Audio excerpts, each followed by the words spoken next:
আজ আপনাদের যে মুভির গল্পটি শোনাবো সেই মুভিটি নিয়ে কমেন্ট বক্সে যতটা রিকোয়েস্ট পেয়েছি এতটা রিকোয়েস্ট আমি অন্য কোনো মুভি নিয়ে পাইনি। আর এটাই সম্ভবত 2024 সালে সোশ্যাল মিডিয়ার সবথেকে হাইপ তোলা মুভি, যে মুভির প্রশংসায় ভাসছে পুরো নেট দুনিয়া। হয়তো এই মুভির অনেক ক্লিপও আপনারা দেখেছেন। মুভির নাম হচ্ছে বিগ ওয়ার্ল্ড। 2024 সালে মুক্তি পাওয়া চাইনিজ সিনেমা। এই মুভি নিয়ে কোনো ইন্ট্রো দিব না, শুধু এইটুকু বলবো জীবনে চলার পথে ইন্সপিরেশনের জন্য এমন একটি মুভি যথেষ্ট। তো কথা না বাড়িয়ে চলুন মুভির মূল গল্পে যাওয়া যাক। মুভির শুরুতে আমরা দুটো পা দেখতে পাই। শারীরিক প্রতিবন্ধী একজন মানুষ খুব খুঁড়িয়ে খুঁড়িয়ে সিঁড়ি বেয়ে উপরে উঠছে। তার হাতে রয়েছে একটি বক্স আর একটি কলম। এই ছেলেটি হচ্ছে আমাদের মুভির মূল চরিত্র লিও। সে তাদের ছাদের একদম কর্নারে এসে দাঁড়িয়েছে। তার পেছনে উঁচু উঁচু বিল্ডিং। বাইরে তখন ঝিরিঝিরি বাতাস বইছিল। আর তখন লেখা ওঠে এই মুভির নাম বিগ ওয়ার্ল্ড। আমরা বুঝতে পারি লিও তার নোটবুকে কিছু একটা লিখছিল। ক্যামেরাটি যখন কাছে যায় আমরা বুঝতে পারি সে তার নোটবুকে উইল লিখছে, অর্থাৎ তার শেষ ইচ্ছেগুলো। আর তখনই হঠাৎই আমরা একজন মহিলার ডাক শুনতে পাই। সে লিও বলে চিৎকার করে ডাকছে। তখন লিও তার নোটবুকটি নিয়ে সেখান থেকে যেতে থাকে। লিও যখন ছাদের দরজা দিয়ে তাকায় সে দেখতে পায় একটি হাস্যোজ্জ্বল মুখ। ইনি লিওর নানি, যে কিনা আমাদের মুভির আরেক মূল চরিত্র। লিওর নানি বাসায় ঢোকা মাত্রই খুব বকবক শুরু করে দেন। মাত্র 1 বছর এই বাসা থেকে বাইরে ছিলাম, তোরা সবাই মিলে বাসার কি অবস্থা করেছিস? আমি এই বাসায় না থাকলে সবকিছু এমনই হয়। এগুলো বলতে বলতে তিনি তার ব্যাগ থেকে কাপড় চোপড় বের করে গোছাচ্ছিলেন। লিও তাকে অনুকরণ করছিল, আর সেও তার কাপা কাপা হাতে খুব সুন্দরভাবে একটি কাপড় ভাঁজ করে। নানি এটা দেখে খুবই খুশি হয়ে যান। তিনি বেশ কিছুক্ষণ লিওর পাশে বসে থাকেন আর তাকে অ্যাপ্রিশিয়েট করে। এরই মধ্যে টেলিফোনটা বেজে ওঠে। লিওর নানি বলে, তোর মাকে কতবার বলেছি এই পুরনো আমলের জিনিস ঘরে রেখে বিল না দিতে। তিনি ফোন রিসিভ করেন আর কিছুটা অবাক হয়ে যান। তিনি লিওকে জিজ্ঞেস করেন, তুমি কি কোনো স্কুলে চাকরির জন্য অ্যাপ্লাই করেছিলে? আগামী সপ্তাহে সেখানে তোমার ইন্টারভিউ, তুমি কি যাবে সেখানে? লিও মাথা নাড়িয়ে সম্মতি দেয়। এরপর নানি লিওকে নিয়ে বৃষ্টির মাঝে একটি জায়গায় আসে। এখানে যাদের দেখতে পাচ্ছেন সবাই নানির বন্ধু বান্ধব। আর এখানে সবাই মিলে পুরনো আমলের একটি ব্যান্ড দল পরিচালনা করে। নানি সবাইকে এখানে ইনভাইট করেছেন কারণ আজ লিওর জন্মদিন। সবাই মিলে লিওর জন্মদিন সেলিব্রেট করে। লিও সবার সাথে তাল মিলিয়ে তার জন্মদিন উপলক্ষে ড্রিঙ্কসও করে। আর নানি 1 বছর পরে ফিরেছে, তাই সে তার বন্ধুদের প্রস্তাব দেয়, নতুন একটি ট্র্যাডিশনাল কনসার্টের অফার পেয়েছি, আমাদের সবাইকে এখন থেকে প্র্যাকটিস করতে হবে। এদিকে লিও কখনোই ড্রিঙ্কস করে না, তাই সে কিছুটা অসুস্থ হয়ে পড়ে। নানি লিওকে নিয়ে বাসায় চলে আসেন আর সিঁড়িতে বসে লিওকে স্বাভাবিক করার চেষ্টা করতে থাকেন, কারণ যদি তার মেয়ে জানতে পারে, অর্থাৎ লিওর মা, তাহলে তাকে অনেক বকাঝকা করবে। তিনি লিওর মুখে পানি দিতেই যাবেন, তখন উপর থেকে লিওর মা ডাক দেয়। নানি অনেক ভয় পেয়ে যান। আর যেটা হবার ছিল, লিওর মা লিওর নানিকে অনেক বকাঝকা করতে থাকে, বলতে থাকে, তুমি এটা কিভাবে করতে পারলে? ওর এখন পড়ার কথা, ওকে তুমি কেন ড্রিঙ্কস করতে দিলে? নানি বলেন, আজ ওর বার্থডে, ও এখন বড় হয়েছে, নিজের মতো করে এনজয় ওরও করতে ইচ্ছে করে। মা আর মেয়ের ঝগড়া চলতে থাকে। মূলত লিওর নানি তার মেয়েকে অনেক ভয় পান, কারণ লিওর নানি হচ্ছে ভবঘুরে। সে মাঝে মাঝেই হারিয়ে যায়, আবার ইচ্ছে হলে ফিরে আসে। মা আর নানি দুজন মিলে লিওর যত্ন নেয়। এখন ঘুমানোর পালা। লিও তার বেডের নিচ থেকে বড় একটি ট্রাভেল ব্যাগ বের করে আর গুটিসিটি মেরে তার মধ্যেই ঘুমোতে যায়। এই ট্রাভেল ব্যাগের ভেতরে ঘুমানোর কারণটা অনেক পরেই জানতে পারবেন। এরপর লিও বের করে একটি কঙ্কাল আর সেটিকে জড়িয়ে ধরেই সে ঘুমিয়ে পড়ে। নানি তখন এসে বলে, তুই এখন বড় হয়েছিস, এখন এগুলো করিস। নানি লিওর শরীরে কাঁথা দিয়ে দেয়। পরদিন সকালবেলা লিওর মা সবকিছু গোছগাছ করছিলেন আর তিনি তার মা অর্থাৎ লিওর নানিকে রাগান্বিতভাবে বলছিলেন, তুমি নতুন করে কোন প্রতারণার ফাঁদে পা দিচ্ছ? লিওর নানি তাকে বলছিল, এবার আর আমার সাথে কেউ প্রতারণা করতে পারবে না, কিন্তু নতুন একটা গেমস খেলছি। লিওর মা বলে, আমাকে দেখাও। লিওর নানি বলে, এটা আমার প্রাইভেসি। লিওর মা বকা দিয়ে বলে, তোমার প্রাইভেসি আমি জানি, প্রত্যেকবার টাকা এখানে ওখানে দিয়ে নষ্ট করো। মার নানির ঝগড়া দেখে লিও বিরক্ত হয়ে বলে, এবার তোমরা আমাকে একটু প্রাইভেসি দাও। খাবার টেবিলে লিওর মা লিওর নানিকে বুঝিয়ে দেয় আজ লিওর কি কি কাজ রয়েছে। তার একটি ম্যাথ টেস্ট রয়েছে। এসব বুঝিয়ে দিয়ে লিওর মা বাবা অফিসে চলে যান। লিওর নানি এবার লিওকে বলে, এখন সত্যি করে বল, এখন তুই কি করতে চাচ্ছিস? লিও বলে, নানি আমি ম্যাথ ক্লাসে যাব না, আমি বাইরে যেতে চাই। নানি বলেন, ঠিক আছে, তুই 1 মিনিট অপেক্ষা কর। এখান থেকে দৃশ্য চলে আসে একটি বাচ্চাদের কিন্ডারগার্টেন স্কুলে। লিওর মূলত আজ এখানে ইন্টারভিউ। শিক্ষক হবার জন্য সেখানে আবেদন করেছিল, কিন্তু বাচ্চারা লিওর অদ্ভুত অঙ্গভঙ্গি দেখে হাসছিল। লিও যখন তার কাঁপা কাঁপা শরীর নিয়ে সবাইকে নিজের পরিচয় দিচ্ছিল, বাচ্চারা নিজেদের মধ্যে বলাবলি করছিল, এ আবার কেমন রোগ। কিন্তু এরপরে লিও বাচ্চাদের একটি কবিতা আবৃত্তি করে শোনাতে থাকে। লিওর এই প্রবলেমটা মূলত নিউরোলজিক্যাল, অর্থাৎ ব্রেনের, কিন্তু সে কিন্তু একজন একদম স্বাভাবিক মানুষ। সে সবকিছু বোঝে এবং করতে পারে, আর সে পড়াশোনায় অনেক ভালো রেজাল্ট করেছে। লিওর কবিতা শুনে ওখানে সবাই একদম মুগ্ধ হয়ে যায়। নানি সবকিছুই ভিডিও করছিল। করছিল। কবিতা আবৃত্তি শেষে পেছনে বসে থাকা শিক্ষক সহ সবাই হাততালি দেয়, আর বের হওয়ার পর নানিও লিওকে অনেক অ্যাপ্রিসিয়েট করে। একজন শিক্ষক সেখানে আসে, নানি তাকে দেখে বলে, দেখেছেন বাচ্চারা কত খুশি হয়েছে। তখন সেই শিক্ষক নানিকে জানায় লিও আসলেই সুন্দর করে কবিতা আবৃত্তি করতে পারে, কিন্তু তার যে কন্ডিশন, বাচ্চারা তাকে নর্মালি অ্যাকসেপ্ট করবে না। লিওর নানি বলে, কিন্তু বাচ্চারা তো অনেক মজা পেয়েছে। এই কথাগুলো চলার সময় লিও বাইরের দিকে ফ্যাল চোখে তাকিয়েছিল। তাকে এমন পরিস্থিতিতে সবসময় পড়তে হয়। নানি লিওকে নিয়ে একটি রেস্টুরেন্টে এসেছেন খেতে। তিনি নিজের বাটির মাংসটা লিওর বাটিতে তুলে দেন, আর তিনি লিওকে সান্ত্বনা দিয়ে বলেন, আরে ওসব কিন্ডারগার্টেনে কোনো ফিউচার নেই, ওখানে চাকরি হলেও তো আমি তোকে করতে দিতাম না, তুই আরো ভালো কিছু করবি। পরের দৃশ্যেই দেখা যায় নানিদের পুরো গ্রুপ একটি পার্কে এসেছে প্র্যাকটিস করার জন্য। সবাই নিজেদের মধ্যে আলোচনা করছিল, আর লিও কর্নারে বসে একটি অ্যাপ্লিকেশন করছিল। নানিরা আলোচনা করছে তাদের সামনের একটি কনসার্ট নিয়ে, কিন্তু তাদের টিমের ড্রামার এখনো আসেনি, এমনকি সে আসবেও না। তাদের মধ্যে একটি মনোমালিন্য হয়েছে, সবাই অনেক চিন্তার মধ্যে পড়ে গিয়েছে, কারণ ড্রামার ছাড়া তো গান হবে না। নিজেরা নিজেদের মধ্যে আলোচনা করছিল, আর লিও আপন মনেই তার কাজ করে যাচ্ছিল। হঠাৎই নানির চোখ যায় লিওর দিকে। সে তখন সবার উদ্দেশ্যে বলে, আমি একটা সলিউশন পেয়েছি। আর পরের দৃশ্যে আমরা দেখতে পাই সবাই লিওর দিকে তাকিয়ে আছে। আমরা বুঝতে পারি তারা ড্রামার হিসেবে লিওকে সিলেক্ট করেছে। লিও আর তার নানি বাসে করে ফিরছিল। লিও তার নানিকে বলে, এটা এত সহজ না, আমি কখনো ড্রাম বাজাইনি। নানি বলে, তুই ছোটবেলায় চপস্টিক দিয়ে নুডলসের বাটির উপরে বাজাতি। লিও বলে, নানি ওটার ড্রাম বাজানো এক না, তুমি কেন বুঝতে পারছো না? নানি বলে, আমার বিশ্বাস তুই পারবি। এর মধ্যে বাস একটি স্টপেজে আসে। একজন মহিলা তার বাচ্চা নিয়ে ওঠেন। লিও তার নিজের সিটটা ছেড়ে দেয়। ছোট বাচ্চাটা তাকে ধন্যবাদ জানায়। লিও খুশি হয়। নানি পাশেই বসেছিল। আসলে লিওর পছন্দ না যে কেউ তাকে করুণা করুক, আর নানি এটা জানে, তাই নিজের সিটটি সে ছেড়ে দেয়নি। কিছুটা সামনে যাবার পরে বাস খুব জোরে ব্রেক করে, যার ফলে লিও বাসের ফ্লোরে পড়ে যায়। নানি অনেক চিৎকার চেঁচামেচি করে যে এভাবে কেউ গাড়ি চালায়। ড্রাইভার তখন বাইরে আসে, আর লিওকে তাচ্ছিল্য করে বলে, এসব মানুষ কেন দাঁড়িয়ে যায়, প্রতিবন্ধীদের সিটে কেন বসে না? প্রতিবন্ধী ওয়ার্ডটা শুনে নানি খুবই রেগে যান। তিনি বাস চালকের সাথে ঝগড়া করতে থাকেন যে দোষটা আপনার, আর উল্টো আপনি ওকে ছোট করছেন। বাস ড্রাইভার সরি বলে। নানি খুবই রেগে আছেন। মোটামুটি সেখানে একটি ঝগড়া হয়ে যায়। দৃশ্য পরিবর্তন হয়। রাতের বেলা খাবার টেবিলে লিওর মা লিওকে বলে, তোমাকে না বলেছিলাম স্থানীয় প্রতিবন্ধীদের যে ইউনিভার্সিটি রয়েছে সেখানে মাস্টার্সের জন্য অ্যাপ্লাই করতে? লিও এই কথা শুনে মন খারাপ করে সেখান থেকে উঠে যায়, আর নিজের প্লেটগুলো নিজেই ধুয়ে রাখে। লিও চলে গেলে লিওর নানি লিওর মাকে জিজ্ঞেস করে, আচ্ছা তুই কি এখনো লিওকে বলেছিস? লিওর মা বলে, না, আমি আসলে বুঝতে পারছি না যে এই বিষয়টি ওকে আমি কিভাবে বলবো। এদিকে লিও তার রুমে বসে সেই বাস ড্রাইভার আর এই সিস্টেমের বিরুদ্ধে একটি কমপ্লেন করছে। নানি তখন সেখানে আসেন। লিওর নানি খুব ভালো করে জানে লিও আর 5টা স্বাভাবিক মানুষের মতো একটি নর্মাল ইউনিভার্সিটিতে পড়তে চায়। নানিও তাকে সবসময় ইন্সপায়ার করে, আর লিওকে লুকিয়ে লুকিয়ে আবেদন করতে বলে। লিও বলে, এটা তো মিথ্যে বলা হবে। তখন নানি লিওকে বলে, তুমি তো পুরুষ মানুষ, ম্যাচিউরড পুরুষ মানুষদের সিচুয়েশন সামাল দেওয়ার জন্য মাঝে মাঝে মিথ্যে বলতে হয়। পরদিন আমরা দেখতে পাই স্থানীয় সেই পার্কে লিওয়াস ড্রাম বাজানোর চেষ্টা করছে, আর তার পাশে ঘিরে রয়েছে নানিদের ব্যান্ড দলের সকল সদস্য। লিও কাপা কাপা হাতে দু একটা বাড়ি দিচ্ছে, আর সবাই অনেকক্ষণ ধরে তার দিকে তাকিয়ে আছে। তখন একজন নানির উদ্দেশ্যে বলে ওঠে, এভাবেও ড্রাম বাজানো শিখতে গেলেও সারা জীবন লেগে যাবে, ততদিন কি আমরা বসে থাকবো? এক কথায় দুই কথায় নানির সাথে সেই মহিলার ঝগড়া শুরু হয়ে যায়। সেই ঝগড়া একসময় পরিণত হয় মারামারিতে।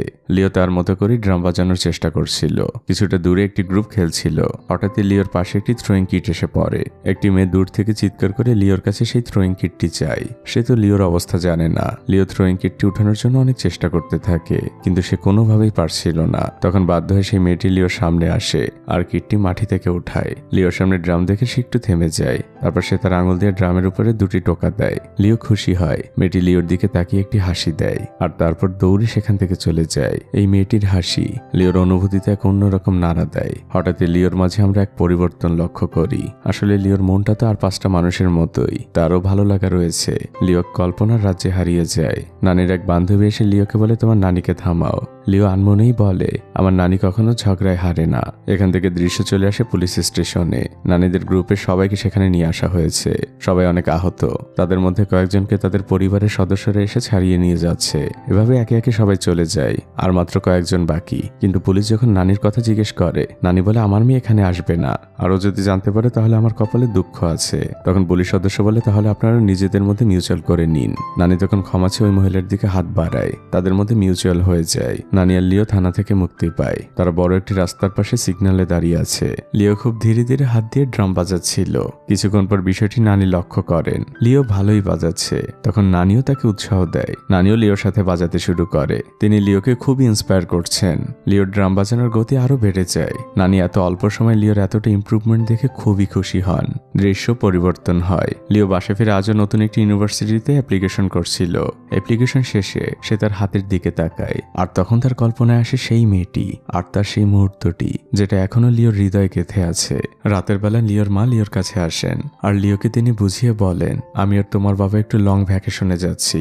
এই সময় তুমি নিজের খেয়াল রেখো, ভালোভাবে পড়াশোনা করো, আর অবশ্যই নানির দিকে খেয়াল রেখো, সে যেন নতুন করে কোনো প্রতারণার ফাঁদে না পড়ে। লিও তখন তার মাকে প্রশ্ন করতে যাচ্ছিল যে তারা কোথায় যাচ্ছে, কিন্তু তার নানি ততক্ষণে চলে এসেছেন। লিওর মা সেখান থেকে উঠে চলে যেতে চান। লিও তখন পেছন থেকে ডাক দিয়ে বলে, মা আমার যদি কোনো নর্মাল ইউনিভার্সিটিতে চান্স হয় তাহলে কি আমি সেখানে পড়তে পারবো? লিওর মা ঘুরে বলে, নো মিন্স নো, তোমাকে পড়তে হলে কাছের প্রতিবন্ধীদের ইউনিভার্সিটিতেই পড়তে হবে, আর নর্মাল ইউনিভার্সিটিতে পড়ার টাকা আমি তোমাকে দিতে পারবো না। লিওর মা রাগ করে সেখান থেকে চলে যান। তখন নানি লিওকে বলে, তুই চিন্তা করিস না, আমি নতুন যে ব্যবসাটা করছি সেখানে ভালোই লাভ হচ্ছে, আর আমার সেভিংস মিলিয়ে আমি তোর পড়ার টাকা ম্যানেজ করে নিব।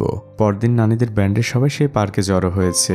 লিও তো ইন্টারনেট বিষয়ে খুবই এক্সপার্ট, তাই এখানকার সবার বয়স্ক ভাতা থেকে শুরু করে যে কোনো ইন্টারনেট সেবার একমাত্র সলিউশন হচ্ছে লিও। সে সকলের সমস্যার সমাধান করে দেয়। আমরা আজও সেই মেয়েটিকে দেখতে পাই। সে লিওদের প্র্যাকটিসের জায়গায় এসেছে। সবাই যে যার কাজ করছিল। মেয়েটি যেয়ে লিওর পাশে বসে আর তার ড্রামের একটি স্টিক হাতে নেয়। আর লিও যেভাবে কাঁপা কাঁপা হাতে ধরে, মেয়েটিও সেভাবেই চেষ্টা করতে থাকে।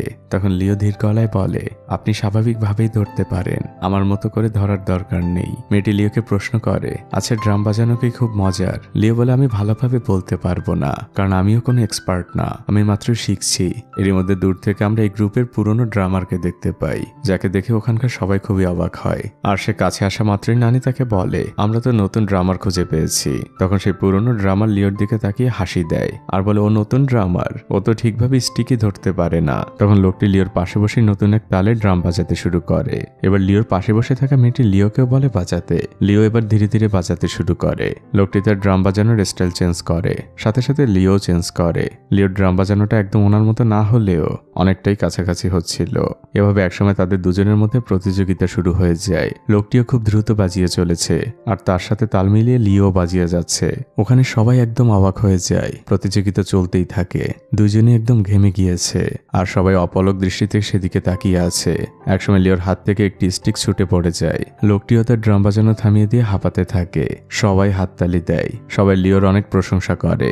সেই মেয়েটি দাঁড়িয়ে বলে, তাদের দুজনের মধ্যে একটি ফেয়ার কম্পিটিশন হয়ে যাক, যে ভালো বাজাবে আপনারা দলে তাকেই নিবেন। সবাই চিৎকার করে রাজি হয়। সেই লোকটিও বলে, লিও অনেক ভালো ড্রাম বাজায়। মেয়েটি সেখান থেকে দৌড়ে চলে যায়। লিও সেদিকে এক দৃষ্টিতে তাকিয়ে থাকে। এর পরের দৃশ্য চলে আসে ওয়াশরুমে। মেয়েটি হাত মুখ পরিষ্কার করছিল। লিও সেখানে ফ্রেশ হতে আসে। তাদের দুজনের মধ্যে কথা হচ্ছিল। মেয়েটি লিওর কাছে তার নাম জিজ্ঞেস করে। লিও বলে, আমার নাম লিও। তখন মেয়েটি নিজ থেকেই বলে, আমার নাম ইয়াইয়া। সে লিওকে জিজ্ঞেস করে, আচ্ছা তুমি কি উইচ্যাট ইউজ করো? তাহলে তোমার আইডি আমাকে দাও। লিও বলে, আমার কোনো উইচ্যাট নেই, আমরা সপ্তাহে 3 দিন এখানে প্র্যাকটিস করতে আসি। মেয়েটি তখন সেখান থেকে চলে যায়। এতক্ষণ ওয়াশরুমের মধ্যে নানিও ছিল। সে বের হয়ে লিওকে বলে, তুই ফোন কেন ইউজ করিস না? ওই দিন রাতের বেলা লিও যখন ঘুমাতে যায়, সে এক কল্পনার রাজ্যে হারিয়ে যায়, যেখানে লিও খুব সুস্থ স্বাভাবিক একজন মানুষ। সে ইয়ার সাথে একটি খোলা মাঠে দৌড়ে বেড়াচ্ছে, বাধাহীন স্বাধীনভাবে পাখির মতো ডানা মেলে ঘুরে বেড়াচ্ছে। সেই স্বপ্নে তারা দুজন খুবই খুশি ছিল। তারা খুব সুন্দর একটি সময়ও কাটায়। কিন্তু লিও বাস্তবতায় ফিরে আসে যখন তার ঘুমটা ভাঙে। এটাই তার বাস্তবতা। আজ লিওর একটি ইন্টারভিউ ছিল। সে বাসা থেকে যখন বের হচ্ছিল, নানি বলে, আমিও তোর সাথে আসি। লিও বলে, দরকার নেই, আমি আজ একাই যাব, তুমি প্লিজ আমার পেছনে এসো না। লিও একা একাই বাসা থেকে বের হয়ে যায় আর বড় রাস্তা দিয়ে হাঁটতে থাকে। সিগন্যাল ক্রস করার সময় সে একবার পেছনে ফিরে তাকায়। লিও হাঁটতে হাঁটতে একটি কফি শপে এসেছে আর আমরা দেখতে পাই নানিও ফলো করতে করতে তার পিছু পিছুই এসেছে। লিওর হাতে থাকা বায়োডাটাটি ওখানে দায়িত্বে থাকা একজন লোকের হাতে দিয়ে বলে, আমি আপনাদের এখানে চাকরির জন্য আবেদন করেছিলাম, আমাকে আজ ডাকা হয়েছে। লোকটি একটু অবাক হয় আর সে তার বসকে ডাক দিয়ে বলে, বস উনি চাকরির ইন্টারভিউ দিতে এসেছেন। এবার ওই কফি শপের বস লিওকে বলে, আপনার এই শারীরিক অবস্থার কারণটা যদি বলতেন। লিও বলে, এটা আমার নিউরোলজিক্যাল সমস্যা, খুব রেয়ার একটি রোগ। কফি শপের মালিক এবার জিজ্ঞেস করেন, আপনি এভাবে কতক্ষণ হাঁটতে পারেন? লিও উত্তর দেয়, 10 মিনিট। তারপর আমাকে কিছুক্ষণ বিশ্রাম নিতে হয়, তারপর আমি আবারও হাঁটতে পারি। তখন কফি শপের মালিক তাকে আবারও বলে, কিন্তু এখানে তো আপনাকে অনেক কাজই করতে হবে, অর্ডার নিতে হবে, মেনু বলতে হবে, কফি মগও পরিষ্কার করতে হবে, আর টাকা পয়সার হিসাবও রাখতে হবে। এখানে আইকিউ এবং ফিজিক্যাল স্ট্রেংথ দুটোরই প্রয়োজন আছে। আচ্ছা, আপনি কি দয়া করে একটু হেঁটে দেখাবেন আর আমাদের কোনো ডেমো দেখাতে পারেন যে আপনি কিভাবে কাজ করবেন? লিও তখন ধীর পায়ে হাঁটতে হাঁটতে রেস্টুরেন্টের অপর প্রান্তে যায়। কিছুক্ষণ সে চুপচাপ দাঁড়িয়ে থাকে আর একটি দীর্ঘশ্বাস নিয়ে সে মেনু বলতে শুরু করে, এই কফি শপে কি কি পাওয়া যায়। ওখানে বসে থাকা সবাই তার দিকে তাকিয়ে আছে। রাস্তার ওপাশে থাকা নানিও লিওকে দেখছে। লিও হাঁপিয়ে গেলে এক কর্নারে দাঁড়ায় আর একটু বিশ্রাম নিয়ে সে এবার অন্যভাবে মেনু বলতে শুরু করে, অনেকটা কবিতা আবৃত্তির ছলে ছলে, যেটা ওখানে থাকা সবাইকে মুগ্ধ করে। শারীরিক প্রতিবন্ধী হওয়া সত্ত্বেও লিওর এতটা অদম্য চেষ্টা দেখে নানির চোখেও পানি চলে আসে। আর মুভির মূল অংশে লিওর এই চেষ্টা যে কারো চোখেই পানি নিয়ে আসবে। লিওর মেনু বলা শেষ হলে মালিক তাকে বলে, আপনি অনেক সুন্দরভাবে বলেছেন, কিন্তু আমাদের আসলে একজন সাধারণ মানুষ চাই। সাধারণ, আপনি নিশ্চয়ই বুঝতে পেরেছেন। লিওর তখন খুব আক্ষেপ নিয়ে বলা কথাটি ছিল এক্স্যাক্টলি এমন, I M A normal person but with a killer brain. দৃশ্য পরিবর্তন হয়, আমরা নানি আর নাতিকে খেতে দেখতে পাই। নানি জিজ্ঞেস করে, তুই আমাকে কখন খেয়াল করেছিস যে আমি তোকে ফলো করি? লিও বলে, বাসা থেকে বের হবার পরপরই আমি রোড ক্রস করার সময় তোমাকে দেখেছিলাম। নানি জিজ্ঞেস করে, তোর ইন্টারভিউ কেমন হলো? লিও চুপ করে থাকে। নানি তখন বরাবরের মতোই আপন মনে বলতে থাকে, ডক্টরদের বলতে শুনেছি কফি খাওয়া নাকি ক্ষতি, হার্টের সমস্যা হয়, কয়েকদিনের মধ্যেই দেখবি এসব কফি শপ বন্ধ হয়ে গিয়েছে, এখানে কোনো ভবিষ্যৎ নেই, তোর চাকরি হয়নি, ভালোই হয়েছে। লিও কোনো উত্তর দেয় না। সে তার নানিকে বলে, তুমি কি আমাকে একটি ব্যাংক অ্যাকাউন্ট খুলে দিবে? নানি জিজ্ঞেস করে, কেন? লিও তখন ধীর গলায় বলে, স্যালারি নেওয়ার জন্য। নানি মুহূর্তের মধ্যেই থমকে যায়। সে লিওর দিকে তাকিয়ে চিৎকার করে বলে, তার মানে তোর চাকরিটা হয়েছে? লিও মাথা নেড়ে হ্যাঁ বলে। নানির যে কি উচ্ছ্বাস! সে লিওকে নিয়ে অনেক খুশি হয়। সে বলতে থাকে, আমার লিও এখন বড় হয়ে গিয়েছে, এখন ইচ্ছে মতো জামা কাপড় কিনতে পারবে, পছন্দের ইউনিভার্সিটিতেও ভর্তি হতে পারবে। তুই তো বড়লোক হয়ে গেলি রে লিও। লিও তখন ধীর গলায় বলে, আমি শুধুমাত্র টাকার জন্য চাকরি করছি না নানি, আমি ডিগনিটি আর আত্মসম্মানের জন্য করছি। আত্মসম্মানটা আমার জন্য ভীষণ প্রয়োজন। নানির চোখে পানি চলে এসেছে। সে যে কতটা খুশি হয়েছে মূল মুভি না দেখলে হয়তো এই অংশটা বোঝানো সম্ভব না। প্রত্যেক ভাঙা হৃদয়ের মানুষের জীবনে এমন একজন ইন্সপায়ারিং মানুষের ভীষণ প্রয়োজন। এরপর থেকে শুরু হয় লিওর জীবনে নতুন এক ঘুরে দাঁড়ানোর গল্প। লিও নিয়মিত নানিদের সাথে প্র্যাকটিস করে, নিজেকে শারীরিকভাবে আরো স্ট্রং করার চেষ্টা করে। কফি শপে এখন সে মাঝে মাঝে কফিও বানায়, যদিও সেটা প্রথম খেতে একদমই ভালো ছিল না। মাস শেষে এখন লিওর অ্যাকাউন্টে স্যালারি ঢোকে। নানি আর লিও অনেক খুশি হয়। আর এই সবকিছুর পেছনে লিওর জীবনে আরেকজন ইন্সপায়ারেশন হিসেবে কাজ করে, সে হচ্ছে ইয়াইয়া। লিও ইয়াইয়াকে পছন্দ করে। লিও এখন তার কাজের জায়গায় খুবই কনফিডেন্ট। তার বানানো কফিটাও এখন অনেক সুন্দর হয়। এমনই একদিন নানি তার বন্ধু বান্ধব সহ লিওদের বাসায় ছোটখাটো একটি পার্টির আয়োজন করে। সেখানে নানির বন্ধুদের সাথে ইয়াইয়াও এসেছে। ইয়াইয়া লিওকে নিয়ে তার রুমে যায়। লিও অনেক লজ্জা পাচ্ছিল। এরই মধ্যে ইয়াইয়ার ফোনে তার মায়ের কল আসে। সে তার মায়ের সাথে কথা বলছিল। কথা বলা শেষে সে লক্ষ্য করে লিওর রুমে অনেকগুলো বই। সে জিজ্ঞেস করে, সকল বই কি তুমি পড়েছো? লিও লজ্জা ভরা মুখ নিয়ে বলে, হ্যাঁ, আমার সকল বই পড়া শেষ। রুমের বাইরে সবাই খাবার আয়োজনে ব্যস্ত। এদিকে নানির ফোনে তার মেয়ে বারবার কল দিয়েই যাচ্ছিল, অর্থাৎ লিওর মা। এদিকে লিও ইয়াইয়ার সাথে গল্প করেই যাচ্ছে। ইয়াইয়া এতক্ষণে জেনে গিয়েছে লিও অনেক সুন্দর কবিতা লেখে। লিও ইয়াইয়ার পাশে যায় আর তার হাতে থাকা ডায়েরিটি থেকে একটি কবিতা বের করে আর লিওকে বলে, এটা তোমার জন্য। কবিতাটির নাম বাংলায় ছিল তুমি আমার মেঘের শুরু, আর তারপরে দুটি লাইন লেখা। ইয়াইয়া জিজ্ঞেস করে, এর পরের লাইনগুলো কোথায়? লিও বলে, সেগুলো আমার মাথার মধ্যে, ধীরে ধীরে লিখবো। এদিকে নানির ফোনে এখনো কল বেজেই চলেছে। সে টিভির সাউন্ড বন্ধ করতে বলে আর তারপর সে তার মেয়ের ফোন রিসিভ করে। লিওর মা বলে, তোমরা দুজন কোথায়? আমি আমার চাবিটা খুঁজে পাচ্ছি না, কতক্ষণ ধরে দরজার সামনে দাঁড়িয়ে আছি। নানির মুখটা একদম চুপসে যায়। তিনি দরজা খোলেন আর মেয়েকে জিজ্ঞেস করেন, তোর না আরো কয়েকদিন পরে আসার কথা? এরই মধ্যে সবাই পেছন থেকে চিৎকার করে বলে, খাবার রেডি। কিন্তু নানির বন্ধুরাও যখন তার মেয়েকে দেখে তারাও একদম চুপচাপ হয়ে যায়। নানি সবার সাথে পরিচয় করিয়ে দেয়, ও হচ্ছে আমার মেয়ে। লিওর মা ভীষণ রেগে আছেন। এদিকে লিও আর ইয়াইয়া এখনো রুমের মধ্যে গল্প করেই চলেছে। ইয়াইয়া রুম থেকে বের হতে যাচ্ছিল, তখন লিও তার হাতটা চেপে ধরে আর তাকে খুব ধীর গলায় বলে, পৃথিবীর মানুষরা আমাদের দেখলে মনে করে আমরা শুধুমাত্র কিছুদিন বাঁচার জন্য এখানে আছি। ঠিক তখনই লিওর মা সেখানে আসে। সে চিৎকার করে বলে, তোমরা এখানে কি করছো? লিওর কোনো রিয়াকশন নেই। সে ইয়াইয়াকে এখনো বলে, আমার মাও সেই মানুষদের মতোই একজন। দৃশ্য পরিবর্তন হয়। লিওর নানি লিওর মাকে অনেক বুঝ দেওয়ার চেষ্টা করছে, কারণ লিওর মা অনেক রেগে আছেন। কিন্তু লিও একসময় বলে ওঠে, আমি এতদিন পড়াশোনা করিনি আর আমি করতেও চাই না, কারণ আমি প্রতিবন্ধীদের ইউনিভার্সিটিতে ভর্তি হব না। আর আমি এখন একটি ক্যাফেতেও চাকরি করি, আমি নিজে এখন ইনকাম করি। এ কথা শুনে লিওর মা অনেক ক্ষেপে যান যে তুমি চাকরি করো। লিওর মা লিওর নানির দিকে তাকান আর বলেন, তুমি তো সবই জানো। লিও তখন চিৎকার করে বলে, নানির কোনো দোষ নেই, এই সকল ডিসিশন আমি নিয়েছি। তুমি আমার সাথে কথা বলো। আমি নর্মাল ইউনিভার্সিটিতে ভর্তি হতে চাই, আমি একজন শিক্ষক হতে চাই, তাই নিজের টাকা নিজে ইনকাম করছি। লিওর মা বলে, বিষয়টা টাকার না, নর্মাল ইউনিভার্সিটি তোমাকে অ্যাকসেপ্ট করবে না। লিও বলে, কিন্তু আমার তো সকল যোগ্যতা আছে, আমি তো ভালো রেজাল্ট করেছি, আমি পড়াশোনা শেষে একজন ভালো শিক্ষক হতে চাই। লিওর মা বলে, একজন শিক্ষক হওয়া এত সহজ না। একজন শিক্ষককে সোজা হয়ে দাঁড়াতে হয়, স্টুডেন্টদের সাথে কথা বলতে হয়, যে অ্যাবিলিটি তোমার মধ্যে নেই। আর তাছাড়া মানুষ কি বলবে? লিওর বিষয়টা খুবই লাগে। সে হঠাৎই তার মাকে জিজ্ঞেস করে বসে, আচ্ছা মা, আমাকে জন্ম দিয়েছে কে? আমার এই অবস্থার জন্য কে দায়ী? মানুষ কি সেই বিষয়ে প্রশ্ন করতে পারে না? লিওর মা একদম চুপ হয়ে যায়। ওখানে দাঁড়িয়ে থাকা তিনজন মানুষই একদম চুপ, শুনশান এক নীরবতা। দৃশ্য পরিবর্তন হয়। লিও ছাদের উপরে চুপচাপ বসে আছে। আর সে যে ইউনিভার্সিটিগুলোতে অ্যাপ্লিকেশন করেছিল, সেখানে সে নতুন করে আরেকটি মেইল করে, আমি যদি শারীরিক প্রতিবন্ধী হই তাহলে কি আমি ভর্তি হতে পারবো না? কিছুক্ষণ পর নানিও ছাদে আসেন। তিনি এসে লিওর পাশে দাঁড়ান। লিও তার নানিকে ধীর গলায় জিজ্ঞেস করে, নানি, আমি কি গাড়ি চালানো শিখতে পারবো? আমি কি ড্রাইভিং লাইসেন্স পাবো? নানিও কিছুটা আক্ষেপ নিয়ে বলে, গাড়ি চালানো শিখে কি করবি? আমাদের কাছ থেকে অনেক দূরে চলে যাবি। লিও বলে, সেটা চাইলে এখান থেকে লাফ দিলে তো আরো তাড়াতাড়ি তোমাদের কাছ থেকে দূরে যেতে পারবো। নানি লিওর পিঠে একটি থাপ্পড় মারেন। তারা দুজনই সেখানে বেশ কিছুক্ষণ চুপচাপ দাঁড়িয়েছিল।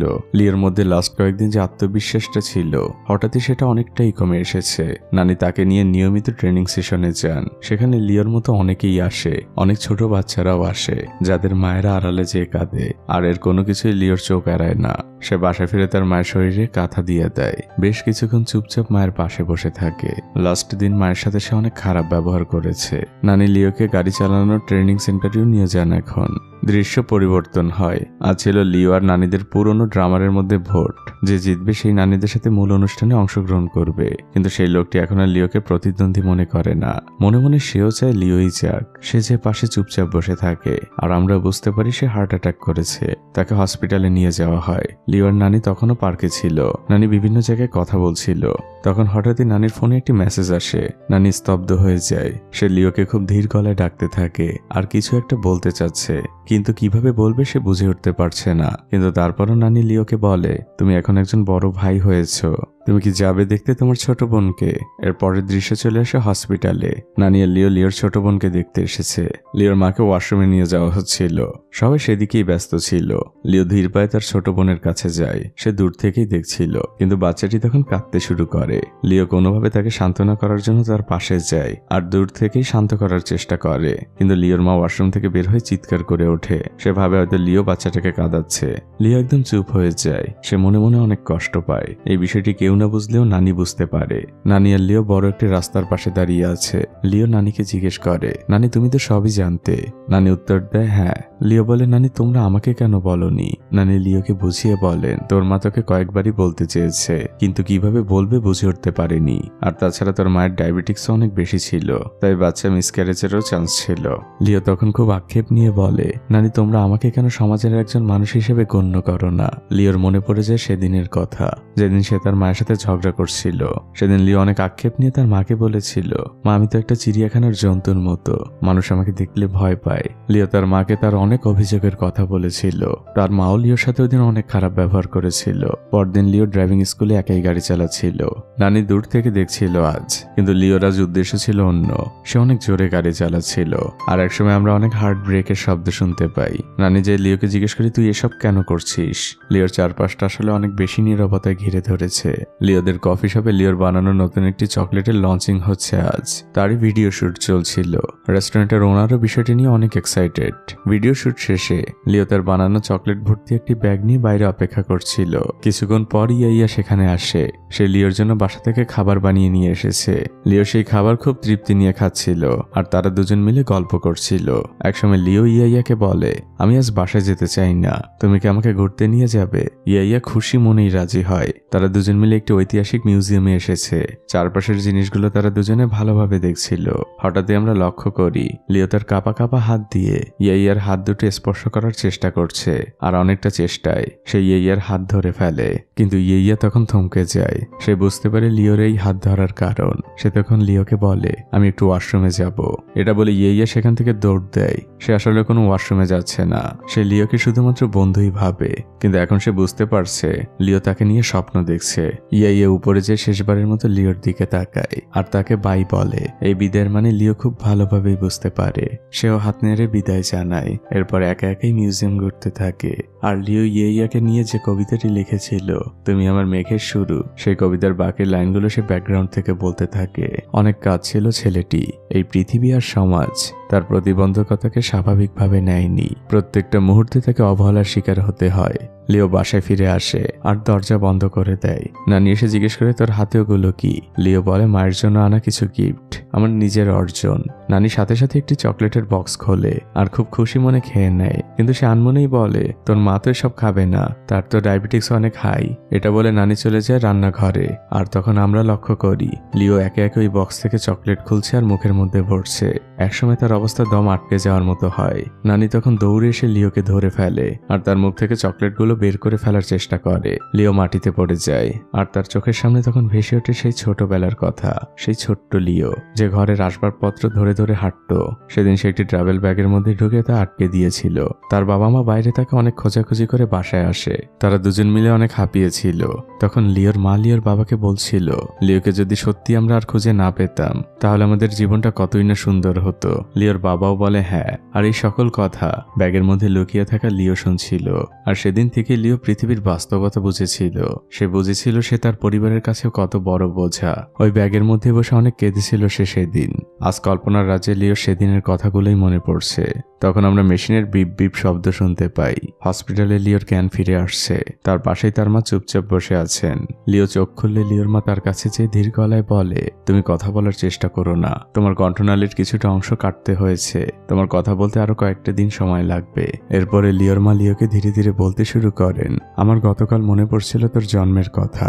অপারেশন থিয়েটারে ডাক্তাররা অনেক চেষ্টা করছিল, কিন্তু আমি ঠিকভাবে পুশ করতে পারছিলাম না। ডাক্তাররা বারবারই বলছিল আমি ভুলভাবে পুশ করছি। সেই কথাটা এখনো আমার মনে পড়ে। আমি সবসময় ভয় পেতাম, ভীত থাকতাম। আমি তোর বার্থডে আমি কখনো সেলিব্রেট করিনি, কারণ আমার সবসময় মনে হতো ভুলটা আমারই, আমি ভুলভাবে পুশ করেছিলাম। তোর ছোট বোন পৃথিবীতে এসেছে, দেখ এটা আমাদের শেষ চান্স ছিল, কোনো আফসোস রাখতে চাইনি। তোর উপর ছোটবেলা থেকে অনেক অন্যায় করেছি, মাকে তুই ক্ষমা করে দিস।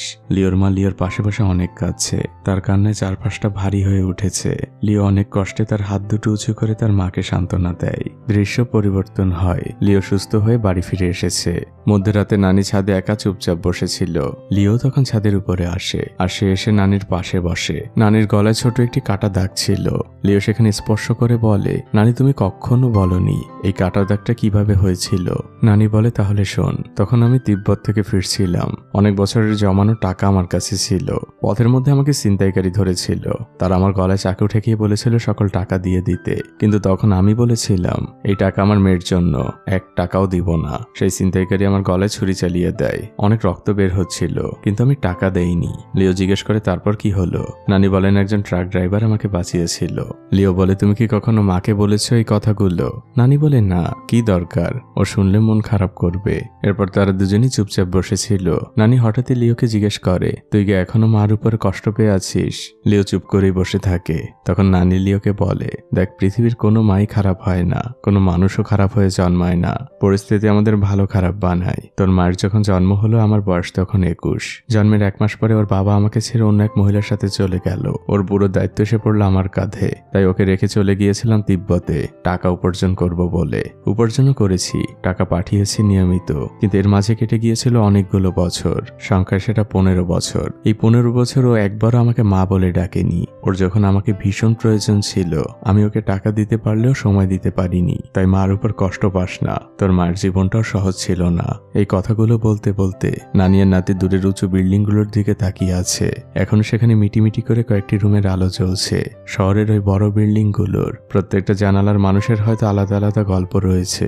দৃশ্য পরিবর্তন হয়। নানি আর নাতি রাতের বেলা ঘুমোতে এসেছে। তখন নানি হঠাৎ লিওকে বলে, তুমি যখন হসপিটালে ছিলে তোমার জন্য একটি চিঠি এসেছিল, সেটা আমি রেখে দিয়েছি। লিও বলে, আমার জন্য চিঠি? সে সাথে সাথে চিঠিটি দেখার জন্য বের হয়। ড্রয়িং রুমে এসে খুঁজতে থাকে আর একসময় সে একটি খাম খুঁজে পায়। লিও সেই খামটি খোলার চেষ্টা করে আর কাঁপা কাঁপা হাতে সে খামটি খুলেও ফেলে। ভেতরে লাল রঙের একটি কাগজ। লিও খুব ধীরে সেটি বের করে আর ভেতরের লেখাগুলো পড়ছিল। লিও অনেক কাঁদছে, তার হাতগুলোও কাঁপছে, তবে এই কান্নাটা কষ্টের না। লিও চিৎকার করে তার নানিকে ডাকতে থাকে। তখন নানি দৌড়ে সেখানে আসে আর সে বলতে থাকে, কি হয়েছে তোর? লিও চোখের পানি মুছতে মুছতে বলে, আমাকে নর্মাল ইউনিভার্সিটি অ্যাকসেপ্ট করেছে। আমার শারীরিক প্রতিবন্ধকতাও সেখানে কোনো বাধা হয়ে দাঁড়ায়নি। নানি লেটারটি পড়ছিল, তার হাত পাও কাঁপছে, সেও অনেক খুশি। নানি অস্ত্রভেজা চোখে লিওকে জড়িয়ে ধরেন। এরপরে নানি অনেক জোরে জোরে লেটারটি পড়ছিলেন। লিও ড্রাম বাজাচ্ছিল। লিও যে আত্মবিশ্বাসটা হারিয়ে ফেলেছিল, এই একটি চিঠি যেন তার সেই হারানো আত্মবিশ্বাস ফিরিয়ে দিয়েছে।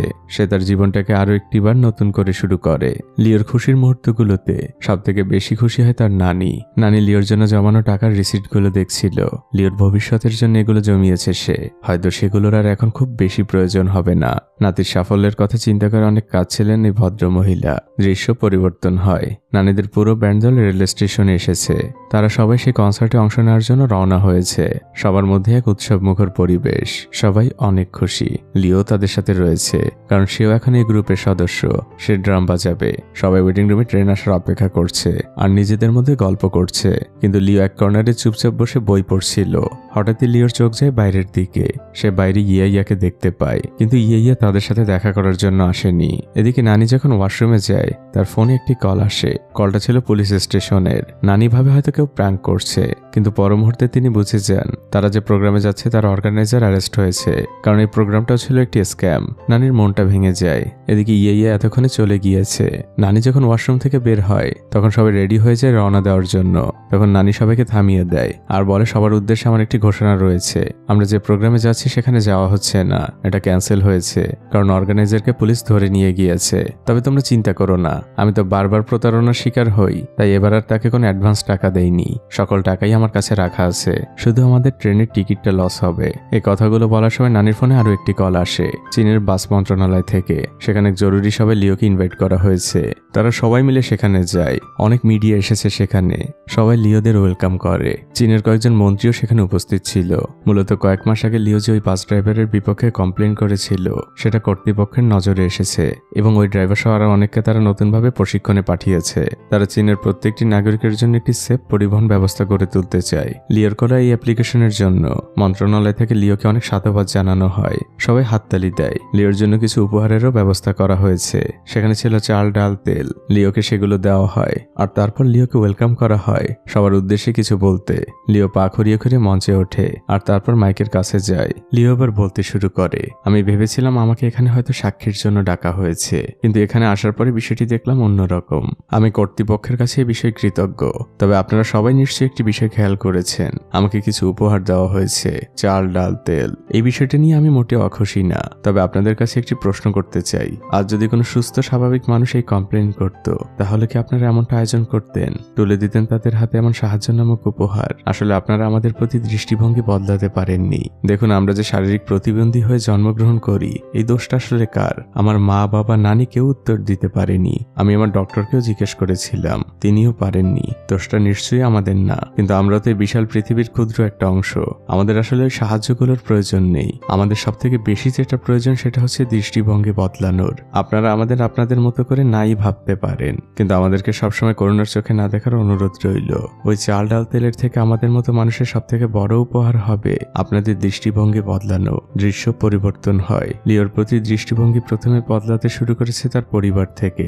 লিও এখন তার পরিবারের সাথে হাসি হাসি খুশি থাকে। সেও তার বাবা মায়ের পাশে বসে ছোট বোনকে আদর করে। তাকে এখন আর আলাদা ভাবা হয় না। পরের দৃশ্যেই দেখা যায় নানি লিওকে নিয়ে একটি গাড়িতে করে খুব সুন্দর একটি জায়গায় এসেছে। তারা দুজনই গাড়ি থেকে নামে আর একটি লেকের দিকে হাঁটছিল। লিও তখন তার নানিকে বলে, নানি তুমি একদিন আমাকে বলেছিলে পুরুষ মানুষদের মাঝে মাঝে সিচুয়েশন সামাল দেওয়ার জন্য মিথ্যে বলতে হয়। আজ তোমাকে আমি একটি কথা বলি, ম্যাচিউরড মহিলাদেরও সবসময় নিজের ব্যাপারে অনেস্ট হতে হয়। নানি মাথা নেড়ে সম্মতি জানান। তারা দুজন একদম লেকের কিনারে এসে দাঁড়িয়েছে। লিও তার নানিকে বলে, নানি আমি ইউনিভার্সিটিতে যাবার পর তোমাকে একটি ট্রেনের টিকিট কিনে দিব।